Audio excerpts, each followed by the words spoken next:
रुको, क्या तुम जानते हो कि भगवान शिव श्मशान में क्यों रहते हैं? क्यों उनके शरीर पर भस्म लगी होती है? भगवान शिव सिर्फ एक देवता नहीं, एक रहस्य हैं।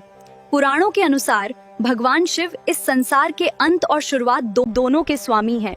जब पूरी सृष्टि खत्म हो जाती है तब भी शिव मौजूद रहते हैं। इसीलिए उन्हें महाकाल कहा जाता है, क्योंकि समय भी उनके अधीन माना जाता है। कहा जाता है कि भगवान शिव को धान, महाल और दिखावा पसंद नहीं। वो कैलाश पर्वत पर साधारण जीवन जीते हैं।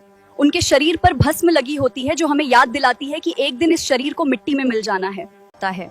यही कारण है कि शिवजी अहंकार से सबसे ज्यादा दूर रहने की सीख देते हैं। भगवान शिव का एक और सबसे बड़ा रहस्य है उनका तीसरा नेत्र।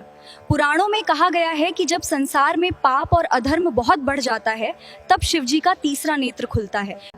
लेकिन क्या तुम जानते हो कि उनका तीसरा नेत्र सिर्फ विनाश का प्रतीक नहीं, सत्य का प्रतीक भी है, क्योंकि शिवजी वो देख सकते हैं जो सामान्य इंसान कभी नहीं देख सकता। कहा जाता है कि एक बार कामदेव ने भगवान शिव की तपस्या भंग करने की कोशिश की। तब शिवजी ने क्रोध में तीसरा नेत्र खोल दिया और कामदेव भस्म हो गए।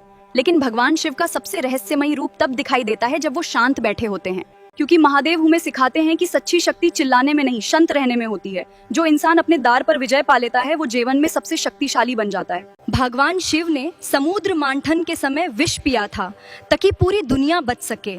इसीलिए उन्हें नीलकंठ कहा जाता है। इसका अर्थ ये है कि महान इंसान वही होता है जो दूसरों की रक्षा के लिए दर्द सहना जानता हो। कहा जाता है कि जो इंसान सच्चे मन से हर हर महादेव बोलता है उसके अंदर एक अलग ही शक्ति जाग जाती है। भगवान शिव हमें सिखाते हैं कि जीवन में चाहे कितनी भी कठिनाई आए, खुद को शांत रखो, सत्य का साथ दो और कभी अहंकार मत करो, क्योंकि समय से बड़ा कोई नहीं और समय भी महाकाल के सामने झुकता है।